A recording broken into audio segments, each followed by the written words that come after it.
A visão é um dos principais sentidos humanos, mas ainda não recebe a devida atenção. Muitos pacientes só se atentam a buscar algum tipo de atendimento após se queixar de algum problema na visão. Primeira coisa que a gente tem que pensar é que os nossos olhos são órgãos que compõem o nosso corpo. Sendo assim, tudo que está relacionado à nossa saúde de um modo geral vai estar relacionado à nossa saúde ocular. Então, da mesma maneira como a gente cuida da nossa saúde sistêmica, a gente deve cuidar da saúde dos olhos. E esses cuidados, eles já começam ao nascimento. Hoje, existe o que a gente chama de teste do olhinho. Toda criança, quando nasce, é submetida a esse teste do olhinho. O que é o teste do olhinho? É um exame que se faz para diagnosticar uma doença relativamente frequente, uma doença congênita chamada catarata congênita. Sendo a catarata uma doença que fica interna nos olhos, muitas vezes o obstetra ou pediatra não consegue ver a olho nu. Então, o próprio pediatra ou oftalmologista pode fazer o teste para ver se a criança tem a catarata ou não. Por quê?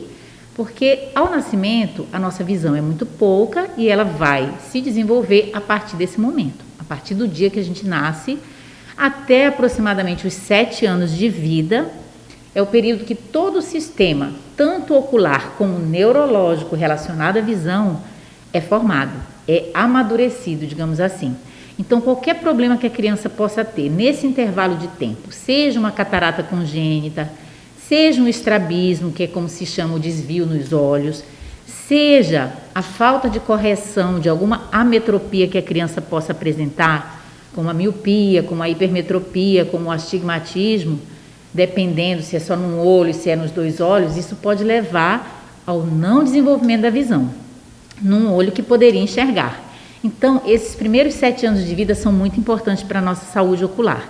Então, o teste do olhinho, ali por volta dos 2, 3 aninhos de idade, hoje as crianças vão muito precocemente para a escola, né? Então, nesse momento, deve ser feito um exame mesmo oftalmológico para testar a acuidade visual da criança, principalmente se na família tem histórico de doenças oculares, de pessoas que usam óculos, tem que ser feito um exame mais ou menos nessa faixa etária aí, dos 3 ou 4 anos, isso se a criança não apresenta um outro sintoma prévio.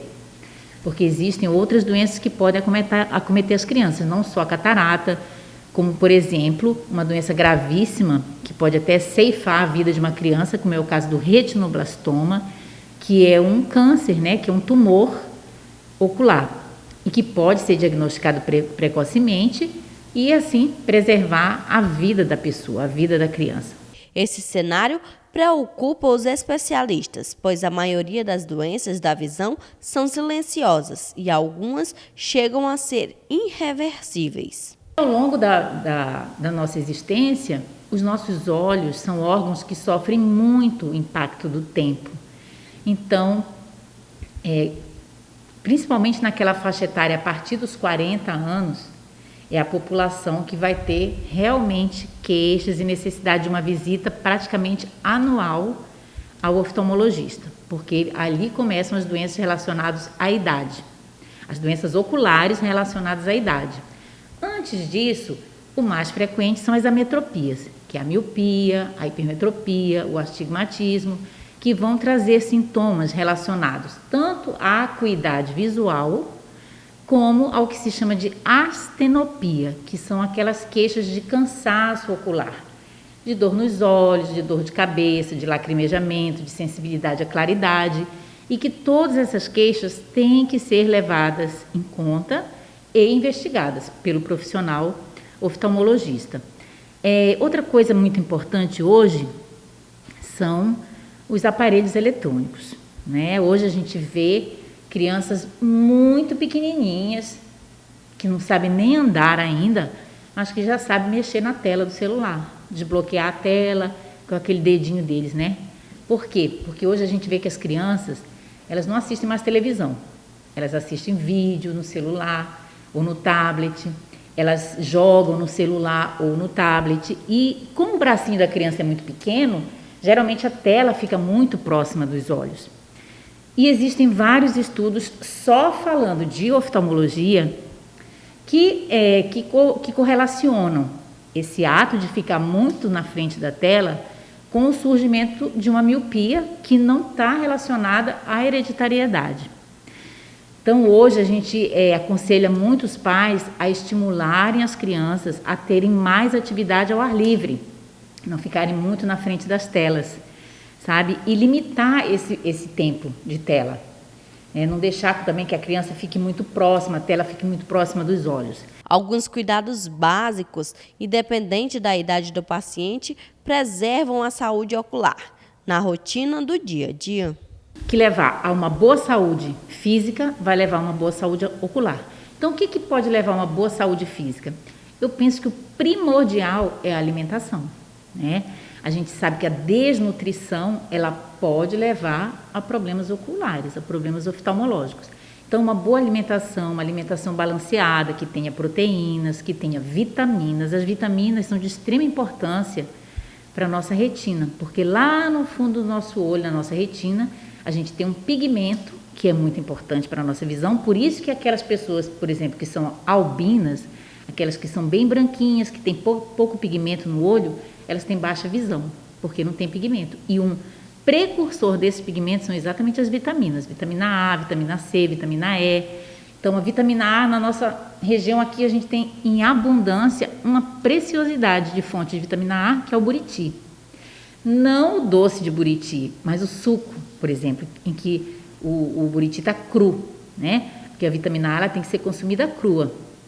A vitamina C, acerola, laranja, limão, são fontes riquíssimas de vitamina C. A vitamina E, presente em todas as castanhas, castanha do Pará, castanha de caju, a gente tem bastante caju na nossa região. Então, essas vitaminas, elas têm que ser consumidas. As proteínas. Teve uma vez que eu atendi uma comunidade bastante carente na Amazônia. Normalmente, quando a gente faz exame de criança, a gente dilata as pupilas. Por quê? Porque a musculatura do olho é muito potente, muito forte. Ela acomoda automaticamente, digamos assim. E nessa comunidade que eu atendi, muito carente no meio da Amazônia, eu comecei a perceber que eu não precisava dilatar a pupila das crianças para fazer o diagnóstico. Por quê? Porque elas não tinham força muscular, por falta de proteína, carência proteica na alimentação. Então, isso é muito importante, né? O controle também da exposição ao sol. O sol é fundamental para a nossa saúde, para a nossa vida. Porém, o excesso de sol nos olhos, ele é danoso, sabe? A radiação ultravioleta, ela é filtrada pelo nosso cristalino, que é a lentezinha que a gente tem dentro do olho, que fica localizada atrás da nossa pupila. Então, quanto mais exposto ao sol você fica, mais essa lente precisa filtrar a radiação ultravioleta. E qual é a consequência disso?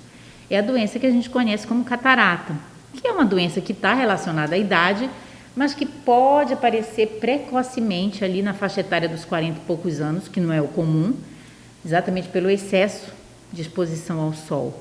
Então, a gente também tem que ter cuidado com o sol.